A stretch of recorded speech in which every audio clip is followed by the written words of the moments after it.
ประสบการณ์ตัวใหญ่บ่โอ้ยลูกมันหันตัวเดียวอีก งูเอื้อไปเท่านั้นบ่ โอ้บ่จะไหนคิดว่าบักข้อเหือนหรือว่าบักทอกขนาดทุกคนเลยโอ้กินแห้งขนาดกินมัน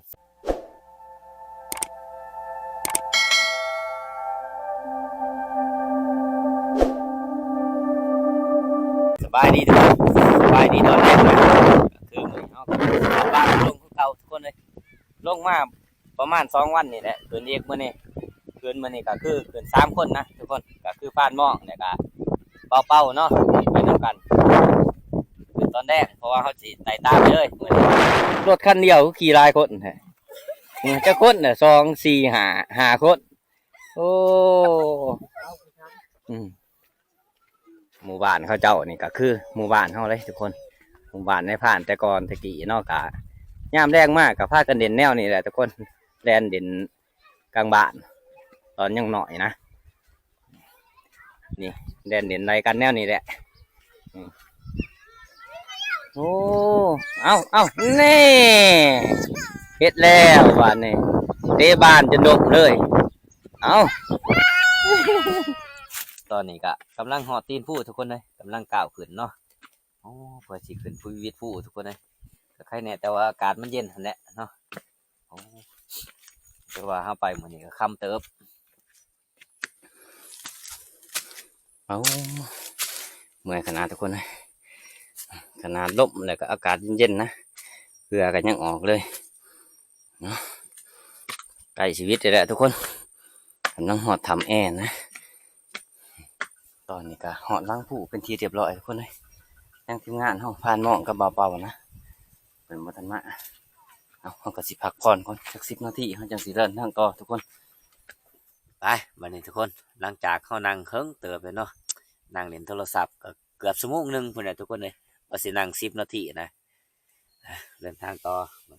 เอาไปนำกันกับ3 คนมื้อนี้ก็คือพานมองเนี่ยกับเบาเป้านะไปนำกันพานมองเป็นหัวหน้าทีมมื้อนี้เพราะว่าเพิ่นได้ร่มมักเวอร์100 ปลายโลแล้วไก่เฮาก็หนาวขนาดทุกคนเลยเอาตัวใหม่เลยมาลองมื้อนี้ไก่เนี่ยแต่ละใส่ซองนะใส่ทงไก่ตีเลยเอาจากสิเป็นยังไงทุกคนไปดูน้ำกันทันแหละสิเป็นยังไงเนาะไปรอบจากสิมีแต่แห่ห่างเลยงวนถ้าบ่ได้ก็คือว่าแห้วเราได้บางลมเฮาก็คือบ่มีมาสุดก่อนยังมีกระบังลบนมเนาะแกงใส่ขี้เล็กเนาะตอนนี้เขาก็มาหอดบนน้ำเลยทุกคนเลยพักกินเขากินน้ำก่อนมันเนี่ยโอ้หิวเขาแห้งเมื่อยเขาเมื่อยทุกคนยังหมดท่านในเครื่องนะยังหมดท่านในหอดอาหารใหญ่สำหรับทุกคนเลยกับเขาเขาก็นั่งนี่แหละทุกคนเลยนั่งนั่งเนี่ยก็หัวหอมขาดบ่ไหลก็คือแจวบกพริกมาทุกคนกินข้าวด้วยกันนี่เขาแรกเลยนี่3 ถุงเนี่ยหัวหอมเนี่ยแสบเลยทุกคนเลยมกนะจะกินได้อะถ้าบ่มกเนี่ยโอ้ยมันสีดังเบิดเท่านั้นนังเขาสีเบิดติ๊บ1นะเป็นนังกูคอยเบิดตรงมึงนะเขาว่ากินหอยเขายั่งกินนังเขาเบิดทุกคนเลยถ้ากินหอยนี่เขานี่ก็ยังเต็มติ๊บคือเก่าถ้ากินหอยมันแสบเลยหอยทุกคนนับแต่หอยแสบทุกอย่างนับแต่หอยปีกเขียวเนาะตามน้องชิมว่าหอยปีกเขียวทางบ้านใหม่เบิ่งอ่ะไปวันนี้ทุกคนหลังจากเขากินข้าวกินน้ำแล้วเดินทางต่อกันเนาะจุดหมายปลายทางเขาก็คือเที่ยงหน้าหน่อยคนนี้ทุกคนเลย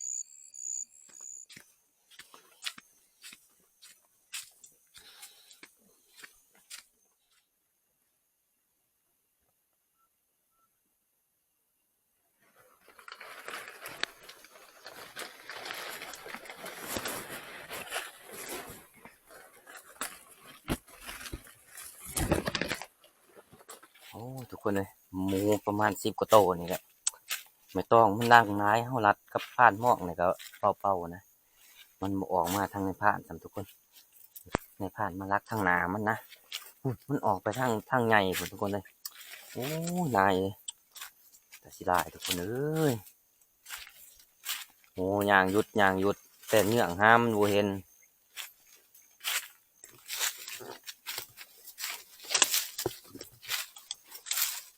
เห็นอยู่ใช่บ่ ญาติว่าคอยไล่แม่มันก็เบิ่งจะแตกก่อน โอ้ เอาประสบการณ์ตัวใหญ่บ่ โอ้ยลูกมันหันตัวเดียวหัน เออ มันไปน้ำเจ้าหันมันบ่จักท่าแล้ว เออ ตัวเดียวมันแตกมือ เออ มันแดนลงมานี่เนาะ แน่ลุงมันนี่วันนี้คอยกับย่างออกมาคอยก็เห็นได้ยินทหารมัน อืม ได้ยินวันนี้คอยเห็นเขา มันไปทางไหนล่ะ โอ้ไปออกมาสันเกือบผ่านไม่เลยทับทุกคนเลย พูดไปทางผุนได้โตพูดไปทางผุน บ่ตัวเดียว อืม พี่ลุงพี่ งูเอือไปเท่านั้น บ่ โอ้บ่จะไหนงูเป็น4-5โตผุนเอือโอ้ยสิมาแกงหัวขอแห้งน้ำกลนไปเด้ออีก หมูมันอยู่ในหันใกล้น่ะมันแตกลุงพี่หมู แต่สิได้ ลูกมันหันบ่จักควมพอดีลูกมัน ไปน้ำโตขอว่ามันยางไปตามทางจังหอยมันวางเลยนะมันแดนบูออกมานี่วางนี่แหละหอยมันหมอนี่มันยันกีนนี่สิแมนนี่แมนบอกเขาแมนเบิ่งแดนบูใหม่สูงปานนั้นยังสิว่าหมู โอ้ยบักเถาะ มันข้อเหือนโนดินไงกุบอยู่แท้นี่มันตลาดทีนสิหมูอย่างไรมันข้อเหือนกินมันแห้งคือหยังพวกกินมันแบบเดียวโลกก็หมูพวกนี่นั่งเฮานั่งใกล้กระบังโพดนี่มาหัวสักนี่หอยมันนี่มาจากไหนนี่หอย หอยหมูเถาะ หืม ยังบ่เห็นว่ามันทางได้สิ กำลังนั่งเศร้าเมื่อยเนื้อมันแลนออกมานะเขาก็ยังบ่หูว่าอีสังเนาะคิดว่าบักข้อเหือนหรือว่าบักถอกขนาดทุกคนเลยโอ้กินแห้งขนาดกินมันเจ็บเบึดหลังทุกคนแดงเขาปากคนเลยเลยตัวเดียวไปเดินทางต่อทุกคนเลยมาสินางรัดมันไปก่อนเนี่ยมันแล่นออกมาแต่นี้เนาะเหมือนชีนอีหลักจากง่ายไปนอนอยู่ไปยังในผ่านลงทั้งทาสั้นไปนอนอยู่โน่นทีนตัวน่ะ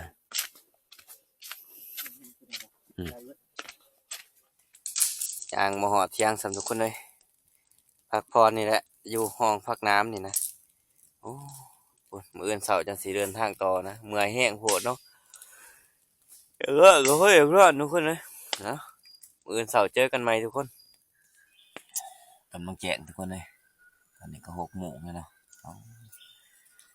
เมื่อยแห้งทุกคนนอนจนอันนี้เลยพันหมอกก็เห็ดก็ชออยู่หนาวแห้งอากาศเย็นดีๆมันขึ้นทุกคนไปหามาใหม่นะยังบ่ทันได้ไปต่อมันแท้มันอยู่บนเสาผมยังสิต่อทุกคนเลยเบิ้งเป็นยังไงเบิ้งคำเคียงโอ้ยแม่นบ่ไข่นี่กินหอดแม่น้ำพลมาจาก เป็นวัดปี ไปนำเบียร์อีกว่านี่ แล้วมาขอยไว้ฮะ เขาก็ยังเจ็บคอเลย เนี่ยเจ็บดิ ยังเจ็บคอยังเจ็บท้องโอ้ ขึ้นน้ำลายก็เจ็บคอ เอาตัวเขามาคำคืนนี่กะบ่มาทุกคนเลยพอ2 เทื่อพอเนาะเทื่อที่2ค่ะมันจนสิแล่นต่ำทุกคนก็กำลังพ่วมสินั่งนะสินั่งพักผ่อนจักมันแดดออกมาแต่ใส่ บักทอกใหญ่ ทื่อแรกนี่ผ่านใหม่นี่เพิ่นเห็นโตมัน แต่ว่ามันตัวน้อยทุกคนเลยเพิ่นเลยบ่ทับเอาเพิ่นพาทับเอาตัวใหญ่ เดินทางต่อทุกคนหมดแล้วเที่ยงนาหน่อยเฮาว่าสิไปแต่เช้าลุกบ่ไหลทุกคนเลยเมื่อยแห้งโพดเนาะโอ้ยามดอกขย้อมทุกคนเลยดอกต้นไม้เป็นนะยามนี่หอมกลุ่มเลยเพิ่งกระต้อมเอ้าเกสรมันนะนี่ดอกขย้อมทุกคนต้นมันคือว่านานี่ก็ใบใหม่ก็เริ่มแตกยอดเด้อทุกคนเลยยิ่งนกเป่ากินให้คนทุกคนเลยโอ้ยเป่าลายดีลายเป่าทุกคนยิ่งเป่าคนหาว่ามันถือนะว่าจะกินเสานี่ตอนนี้ก็สิกลับพับเฮาทุกคนเลยยังน้าหน่อยคนนี้นั่งว่าสิยิ่งนกเป่าหนึ่งเป่าดิ่งจังมาจะใส่เอือมานกเป่าก็แตกเลยทุกคนไปทั้งดิ่งทั้งนกเป่าบานนี้บ่ไรยังคนนี้รอมือแรงคนนี้ทุกคนเลยบานกำลังหอเทียงเฮาบานนี่ไต่ขัวขามคอยได้ในผ่านได้ตกลงนี่ห่วยได้อาบน้ำแต่เช้าเลยนี่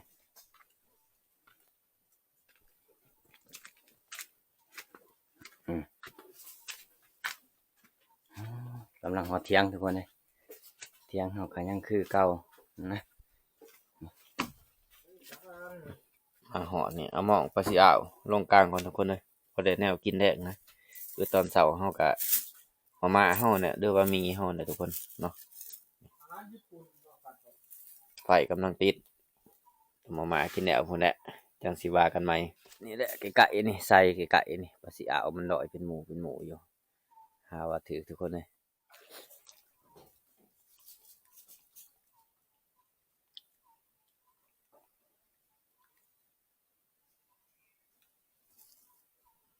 กองมะม่วงจิ้งป่าเนาะในพานเนาะกองมะม่วงจิ้งป่าว่านะกองมะม่วงจิ้งป่า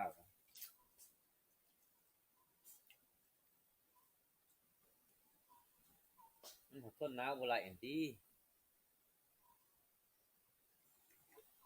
จะอย่างนี้สิกลางไปเท่านี้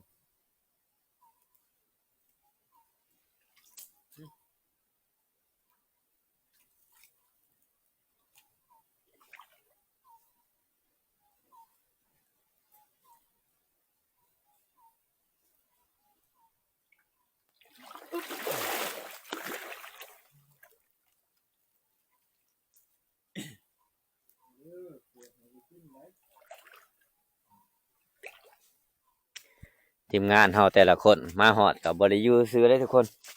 แต่ส่วนพานมองเพิ่นก็ไปปลูกพักเนาะพานไม้เฮากับสิเฮ็ดนี่เฮ็ดแนวหากินนะเป็นว่าสิรักเอาปลาซิวนี่มันเฮ็ดเอามุ้งเฮ็ดทุกคนเลยแล้วก็สิเอาเขาใส่เอาอาหารญี่ปุ่นไปก่อนพานมองมันซื้อมาทุกคนเลย3 คน3 ห่อโอ้ยเที่ยงเฮานี่ก็มัดได้ดีทุกคน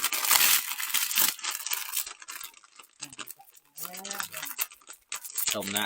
ำใส่น้ำไม่ลายรดน้ำก็คักแก๊กบาททุกคนเลย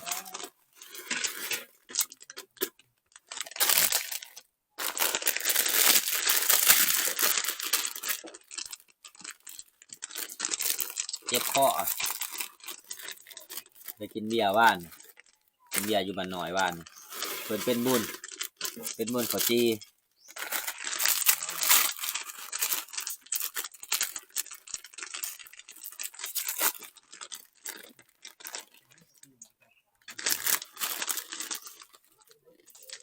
คือสิไกลไปนาบ่หวนคืนสิโคงตาว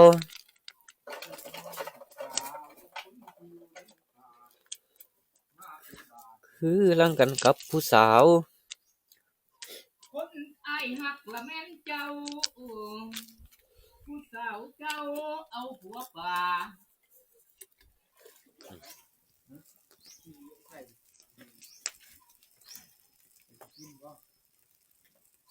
สอนเอากลางคืนเขาว่าเนาะ สอนเอาเนาะ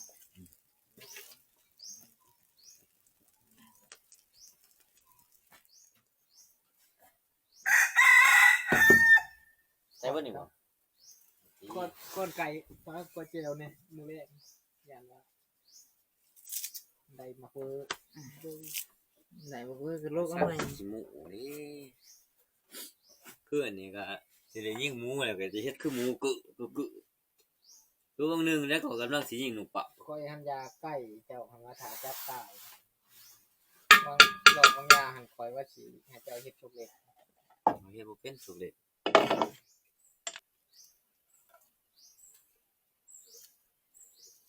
ใช้จักถ้วยนะพัน ได้เบิดเชื่อนอนกิน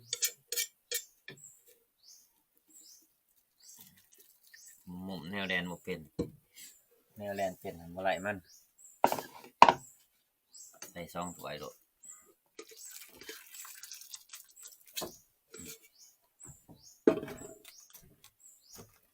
2ถ้วยเต็มเบิด2ทุกคนเลยมา3ห่อนะฮะกินข้าวเช้าน้ำกันทุกคนเลยกินกับมาอันนี้แหละกินไผกินมันเลย3ถ้วย3คนทุกคน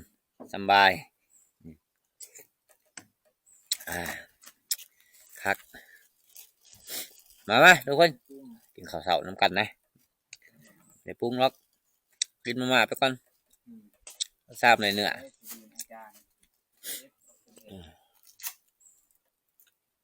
โอ้เขาปรุงมาโมนัวบ่ผ่านหม่องเพิ่นมากินเผ็ดแต่ผ่านหม่อง มักกินเค็ม อันนี้เกลือในถุง ๆเอาใส่พอเป็นวิธี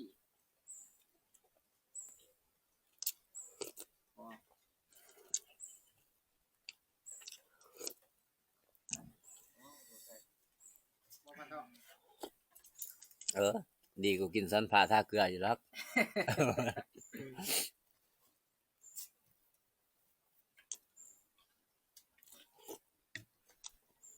สดหนามมันหน่วยเนาะ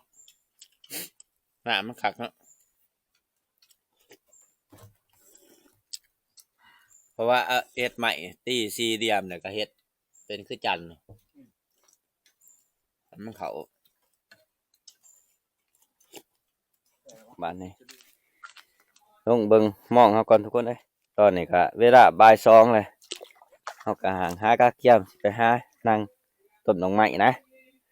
โอ้เสียเห็นหยุดอยู่ได้ทุกคนเลยจักมันสิถือบ่ถือ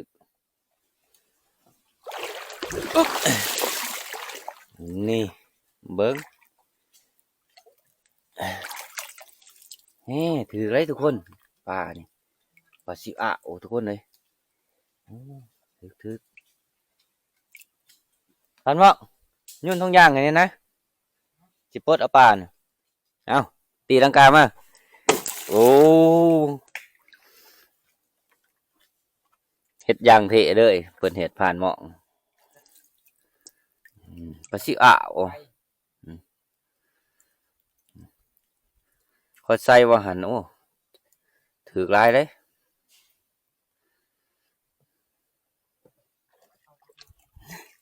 ถือปลาตัวเดียวทุกคนเลย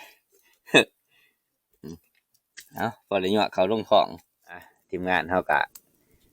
1เขา1น้ำเกียม